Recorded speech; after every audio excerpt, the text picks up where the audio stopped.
The memorial garden had become my sanctuary over the past 7 years.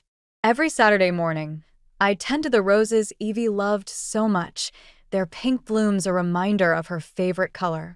The routine helped, even if the pain never really went away. I was pruning the last bush when movement at the garden gate caught my eye. A girl, no, a young woman, stood there, her hand resting on the iron latch.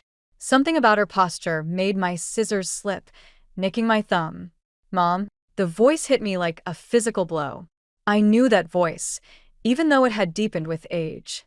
My legs gave out, and I sank to my knees in the damp soil. "This isn't possible," I whispered, but she was already rushing toward me, her arms wrapping around my shoulders. She smelled of unfamiliar shampoo and something else. Fear, maybe. "I'm sorry," she kept saying, over and over. "I'm so sorry, Mom." I pulled back, my hands shaking as I touched her face. Evie's face, but older. My 11-year-old daughter, now a teenager. The scar above her right eyebrow that she'd gotten falling off her bike. The slight dimple in her left cheek. Details no stranger could know or fake. "How?" The word came out raw. "We buried you. There was a funeral. Your father." Dad lied. Her voice hardened on the word. "He arranged everything. The car accident, the closed casket, all of it." The world tilted sideways.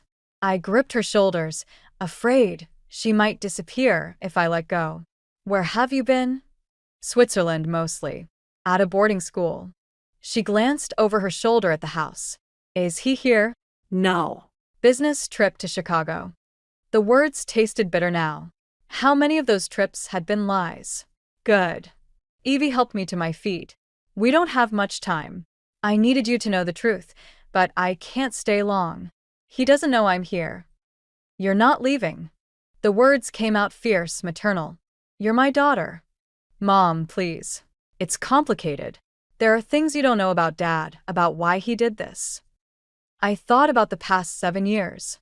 The grief counseling, the support groups, Jasper holding me through countless nights of tears, all while knowing our daughter was alive. "Then tell me," I said, leading her toward the house. "Tell me everything." She hesitated at the back door. "He'll know I was here." "Let him." Something cold and sharp was crystallizing in my chest. "You're home now. That's all that matters." "You don't understand. Dad, he—" She stopped, her eyes fixing on something behind me. I turned to see Jasper's car pulling into the driveway, 2 days early from his supposed business trip.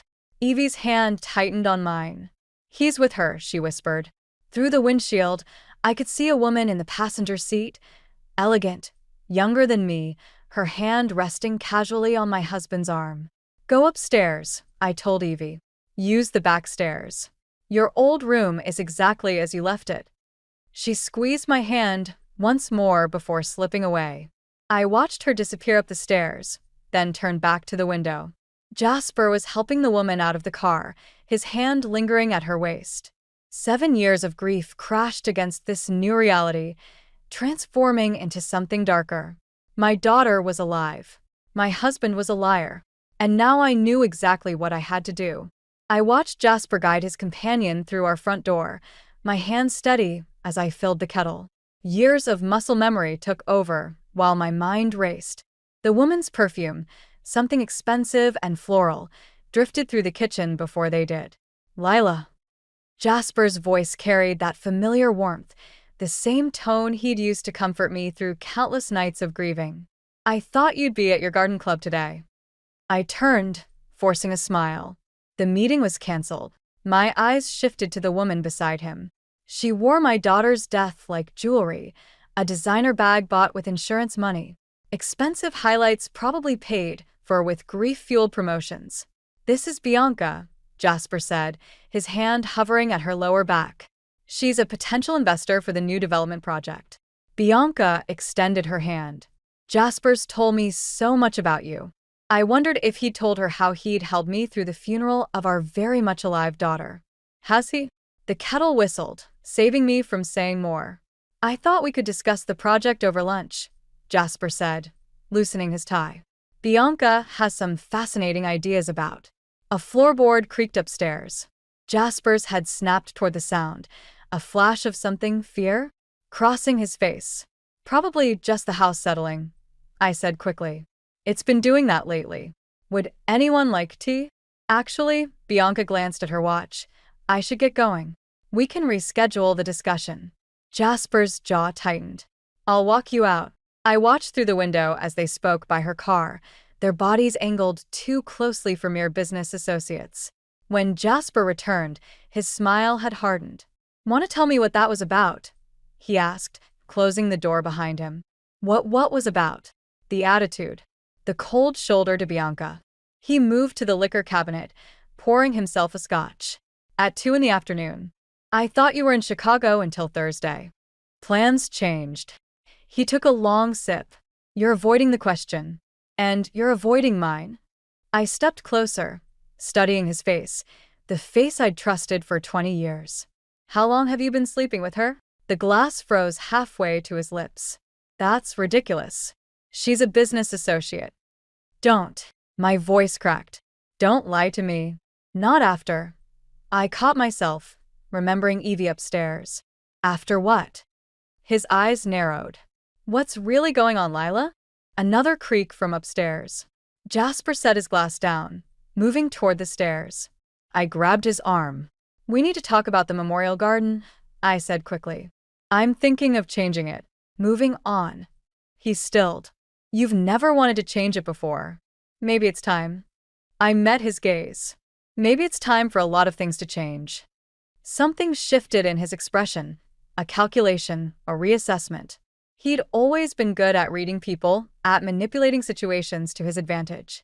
I could almost see him adjusting his strategy. Of course, he said softly, taking my hand. Whatever you need. You know I've only ever wanted what's best for you. For us. I fought the urge to pull away, to scream the truth in his face. Instead, I squeezed his hand and smiled. I know. I've always known that. He kissed my forehead, and I wondered how many times he'd used tenderness as a weapon. I have some calls to make. We'll talk more at dinner? I nodded, watching him disappear into his home office. Only then did I allow my hands to shake, pressing them flat against the kitchen counter. Upstairs, my daughter was alive. Downstairs, my husband was a stranger. And somewhere between these two truths, I had to find a way to protect one while destroying the other. Following Jasper had become disturbingly easy. After 20 years of marriage, I knew his patterns, his habits, the little lies he told without thinking. Today's was about a lunch meeting downtown. I watched from my car as he pulled into the parking lot of the Riverside Hotel, not a restaurant in sight. My phone buzzed. A text from Evie. Be careful. He checks everything. I'd left her at home with strict instructions to stay in the guest room, away from windows. The past 3 days of secret conversations and hushed planning had aged me a decade, but they'd also hardened my resolve. Jasper emerged from the hotel 40 minutes later, Bianca on his arm. They paused by her car, and I snapped several photos with my phone, my hands steady despite the rage building in my chest. Then something unexpected happened. They argued.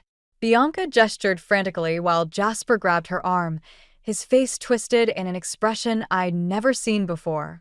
I slipped out of my car, moving closer under the pretense of checking my phone. Their voices carried across the parking lot. You promised this would be over by now, Bianca hissed. The money is complicated. Jasper cut in. These things take time. The trust fund. The trust fund that supposedly died with your daughter? My breath caught.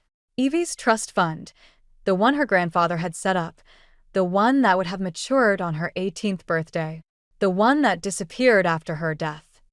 Lower your voice, Jasper growled. Everything's under control. Like Switzerland was under control? Bianca yanked her arm free. She's not staying there forever, Jasper. What happens when? When what? They both turned. I stood there, phone visible in my hand. No point in hiding anymore. Bianca's face drained of color, but Jasper's smoothed into that familiar, reassuring smile. Lila, he said softly, this isn't what it looks like. Really? I held up my phone. Because it looks like you're discussing my daughter's trust fund with your mistress. Bianca's eyes darted between us. I should go. Stay. My voice was ice. I think we all need to have a conversation about Switzerland. She's delusional, Jasper said quickly to Bianca. Still grieving. You know how she gets about Evie. Funny you should mention Evie. I took a step closer. How is the boarding school? Expensive, I imagine. Especially with all those international fees. Jasper's mask slipped for just a moment, revealing something dark and desperate underneath. You need help, Lila. I'm calling Dr. Matthews. No more doctors, Jasper. No more grief counselors or support groups or pills to help me sleep. I turned to Bianca. Did he tell you how he held me through night after night of nightmares? How he wiped my tears while our daughter was alive and alone in another country? I didn't. Bianca started, but Jasper cut her off. That's enough. He reached for my arm, but I stepped back. The trust fund. I pressed. How much was it worth? Enough to start your development company. Enough to buy her silence. I nodded toward Bianca. You don't understand, he said, his voice dropping to that soothing tone he'd used so often during my grieving. Everything I did was for us, for our future. No. The word came out sharp enough to make them both flinch. Everything you did was for you. But that ends now. I turned to leave, but Jasper's next words froze me in place. If you think you can prove any of this, you're wrong. And if you try, you'll never see her again. I looked back at him, really looked at the man I'd loved for 2 decades. That sounds like a threat. It's a promise. His smile was gentle, reasonable, terrifying. Think carefully about your next move, Lila. Some games are too dangerous to play. I walked away, my heart pounding but my step steady. He was right about one thing. This was a dangerous game. But he'd forgotten who he was playing against. A mother who'd already lost her child once. I had nothing left to lose, and everything to reclaim. The safe in Jasper's office had always been there, innocuous behind his collection of legal texts. I'd never questioned it before. Every lawyer had confidential documents to protect. But now, watching Evie pick the lock with practiced hands, I wondered how many other things I'd chosen not to see. Dad always used the same combinations, she said, fingers moving with surprising precision. Birthdays, anniversaries. He's not as clever as he thinks. The safe clicked open, revealing stacks of papers and a USB drive. My hands trembled as I reached for them, but Evie caught my wrist. Wait. She pulled out her phone, photographing everything exactly as it was placed. He'll know if anything's disturbed. I nodded, pride and heartache warring in my chest. When had my daughter learned to be so careful? What else had she learned while I thought she was dead? The documents told a story in cold, legal language. Transfer of funds. Offshore accounts. A private school in Switzerland with tuition payments traced back to shell companies. And something else. Property deeds in Bianca's name, purchased with money that disappeared from Evie's trust fund. He's been planning this for years, I whispered. The front door slammed downstairs. Evie froze, her eyes wide with a fear I never wanted to see again. Quick, I breathed, helping her return everything exactly as we'd found it. The safe closed with a soft click just as footsteps approached the office. Hide, I mouthed, gesturing to the closet. She slipped inside as Jasper appeared in the doorway. What are you doing in here? His tone was light, but his eyes weren't. Looking for aspirin. I forced a smile. Headache. In my office? The bathroom was out. I moved toward the door, but he didn't step aside. Funny thing happened today, he said, loosening his tie. Bianca called. She's worried about you. Says you've been asking questions.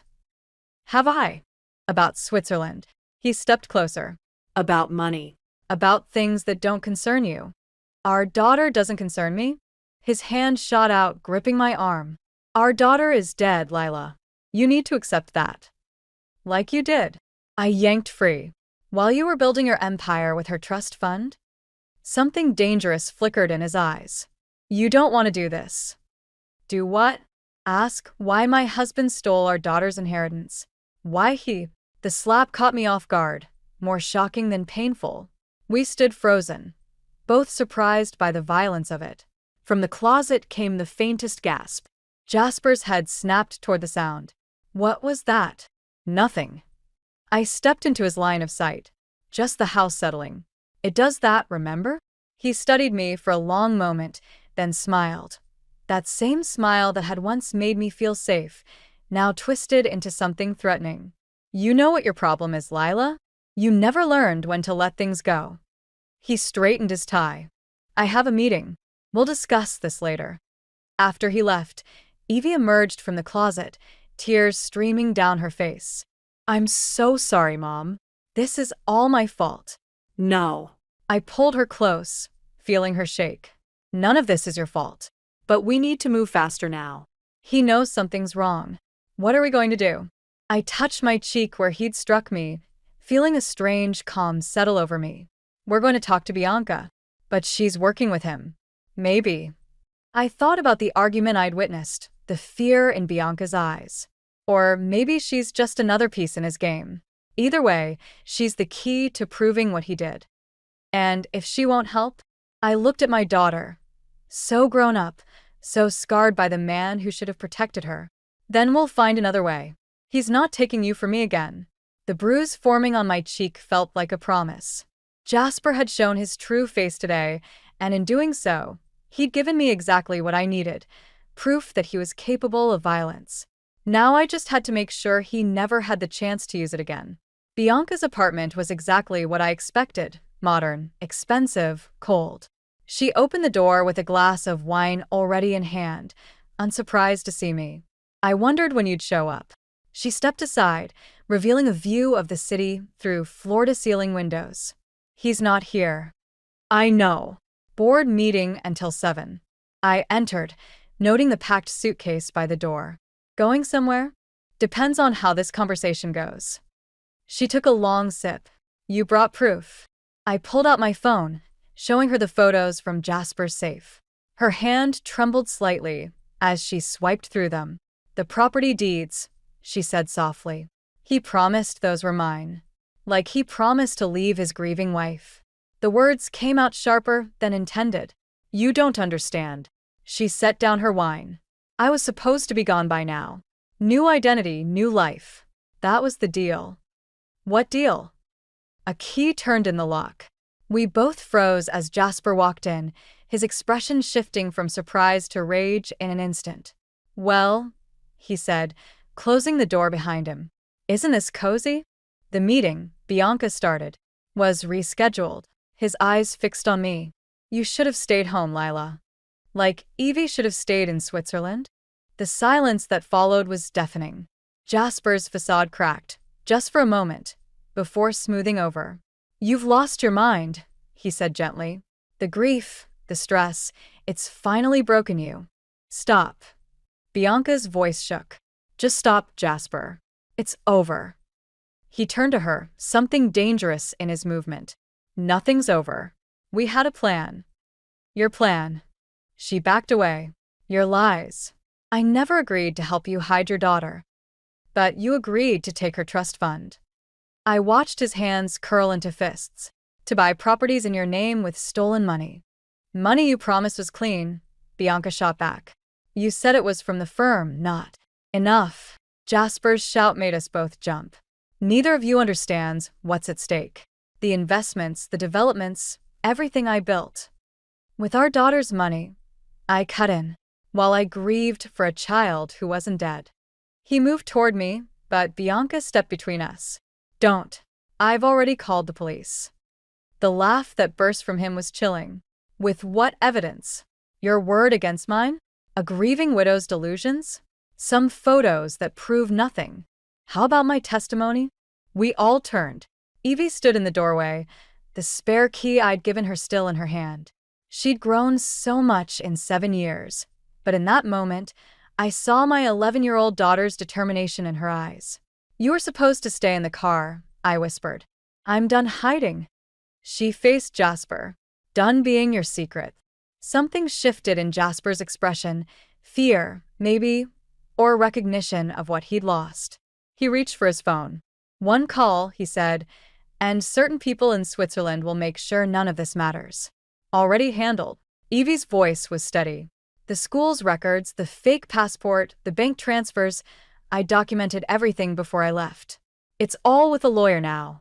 If anything happens to me or Mom, it goes public. Jasper lunged forward, but Bianca grabbed his arm. In the struggle, her wine glass shattered on the floor, red spreading like blood across the white carpet.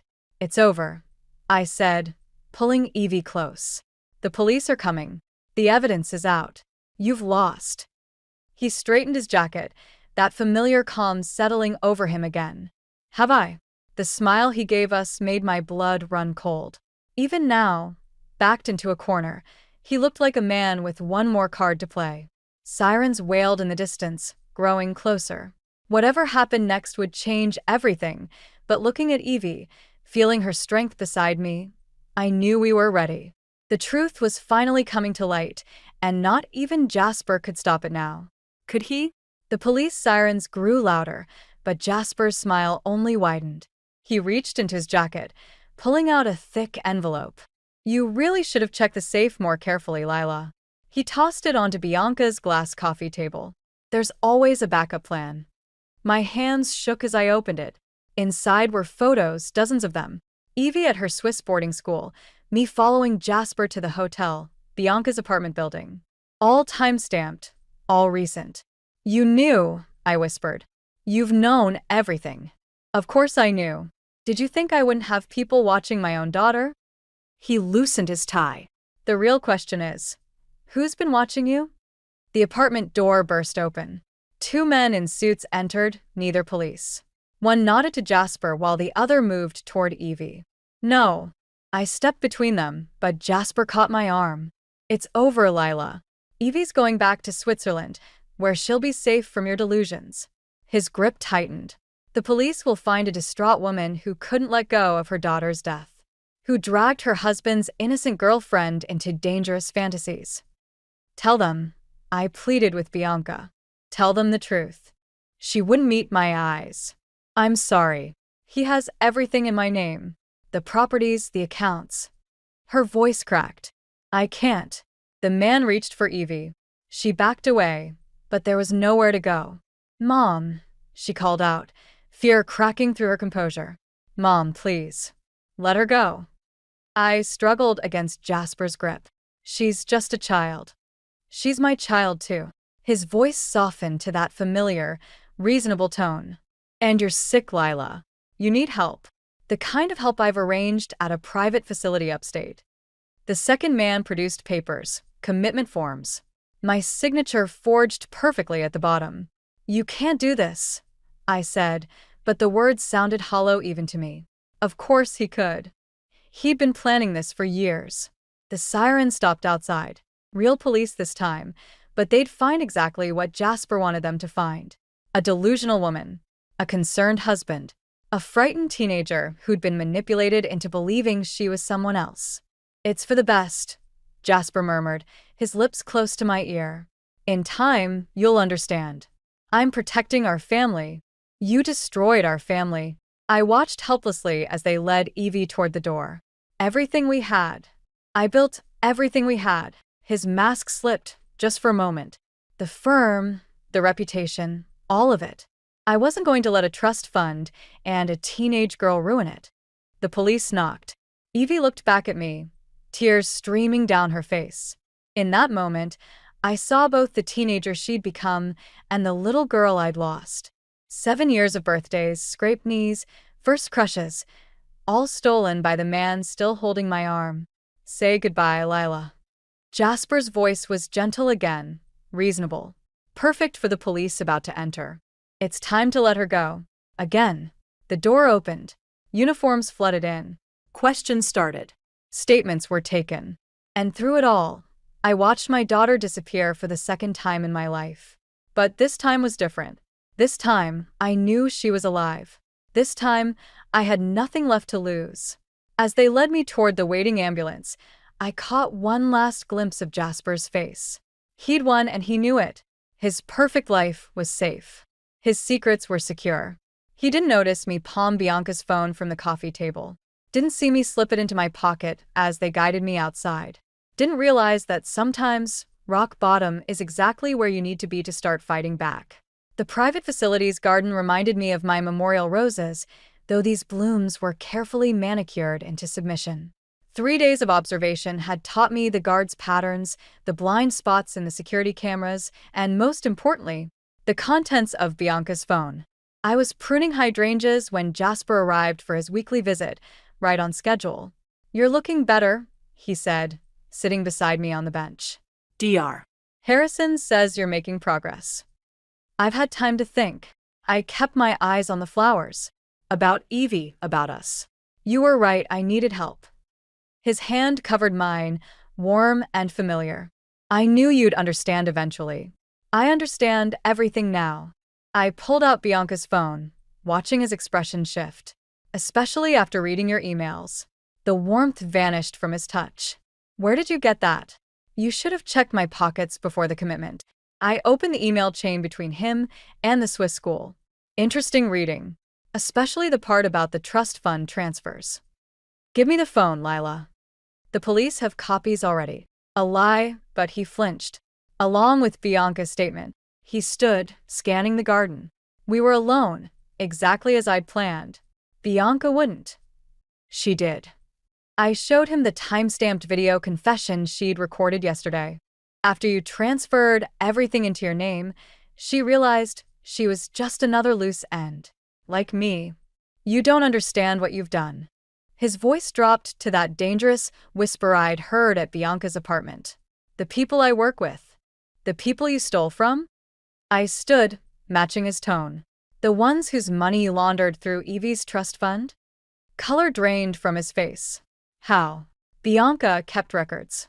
Insurance, she called it. Smart woman." I took a step closer. "She's talking to the FBI right now." His hand shot out, but this time I was ready. I caught his wrist, feeling the tremors of desperation in his grip. "It's over, Jasper. Evie's being brought back from Switzerland. The police are on their way. You've lost." "Lost?" He laughed, an ugly sound. "I built this life from nothing. Everything we had was built on our daughter's grave." I twisted free. "A grave you filled with lies while you played the grieving father." "I protected her." His composure shattered. "From the trust fund, from the responsibility, from becoming another spoiled heiress. You protected your access to her money." The truth felt like a weapon now. "And when she threatened to expose you, she was going to ruin everything." His shout echoed across the garden. "Coming home early, finding the transfer documents, threatening to tell you." I hit record on Bianca's phone, hidden in my pocket. Finally, after 7 years, the real story. "So you faked her death?" My voice stayed steady. "Sent her away and made me believe I'd lost my child? I gave her a better life. Private school, protection from the family legacy. You gave her trauma." I stepped back as guards appeared at both garden entrances. "And now you've given me your confession." He lunged forward just as the guards reached us. In the struggle, Bianca's phone clattered to the ground, the recording still running. "You can't prove anything," he snarled as they restrained him. "Actually," a familiar voice called from the garden entrance, "she can." Evie stood there, flanked by FBI agents, her eyes fixed on her father. Behind her, Bianca nodded to me, one final act of rebellion against the man who'd underestimated us all. "It's done," I said, watching them lead Jasper away. "It's finally done." Evie's hand slipped into mine, warm and real and here. "Let's go home, Mom." This time, when we left the garden, we left together. The memorial garden looked different in the morning light. I knelt beside the roses, gently removing the placard that had marked this space as a tribute to my lost daughter. Behind me, Evie's footsteps crunched on the gravel path. "We could plant something new," she said, kneeling beside me. "Something that grows wild." 6 months had passed since Jasper's arrest. The trial had been quick, his confession damning. The financial investigations were still ongoing, but we'd stopped following the headlines weeks ago. I was thinking sunflowers. I brushed dirt from my hands. They always turned toward the light. A manila envelope sat on the garden bench, delivered this morning from Jasper's lawyers. Inside was a letter I hadn't decided whether to read, along with signed divorce papers and documents returning control of Evie's trust fund. Evie picked up the envelope, weighing it carefully. Are you going to open it? I'm not sure his words matter anymore. She nodded, understanding in her eyes that sometimes seemed too old for her 18 years. I visited him yesterday. This was new. You didn't tell me. I needed to do it alone. She sat on the bench, her fingers tracing the envelope's edge. He cried. Actually cried. Said he thought he was protecting me from becoming spoiled by the money, by the responsibility. And what did you say? That he could have trusted me. Trusted us. She pulled out the letter. Maybe you should read it. I took the paper, feeling its weight. 7 years of lies condensed into a single page. The words blurred together at first, then sharpened. I convinced myself I was protecting our family, but I was protecting my own fears. The truth is, I was afraid of losing control, of watching our daughter become something I couldn't manage. In trying to prevent one future, I destroyed another. I'm sorry. Do you believe him? Evie asked softly. I folded the letter, tucking it back into the envelope. I believe he believes it. But sometimes sorry isn't enough. A car pulled into the driveway, Bianca's sleek sedan. After her testimony helped convict Jasper, she'd used her share of the recovered funds to start over, helping other families navigate financial fraud cases. Ready, she called from the car. The realtor's meeting us at 10. We were selling the house, looking for somewhere new. Somewhere without memories in every corner. Just a minute, I called back. There was one last thing to do. I handed Evie a trowel. Together, we dug a small hole among the roses. I placed the envelope inside, letting the garden that had held my grief now hold these final pieces of our old life. Mom, Evie's voice was quiet. Do you ever wish I hadn't come back? That you'd never known the truth? I pulled her close, feeling her heartbeat against mine. Never. The truth set us both free. As we covered the letter with earth, I thought about Jasper's words about protection. He'd been right about one thing. The truth could hurt, but lies could destroy, and the space between those choices was where real love lived. Come on, I said, standing. Let's go find our new home. We walked to the car together, leaving the garden behind. The roses would bloom for someone else now, and that was okay. Our story wasn't about the flowers anymore. It was about what grew in their place. Bianca smiled as we got in, passing me a stack of house listings. Ready to start over? I looked at Evie in the rearview mirror, saw her watching the garden fade from view. Some people might call this revenge, this quiet rebuilding of a life Jasper tried to control. But as I watched my daughter turn toward her future, I realized this wasn't about revenge at all. It was about redemption. And sometimes, that's the sweetest justice of all.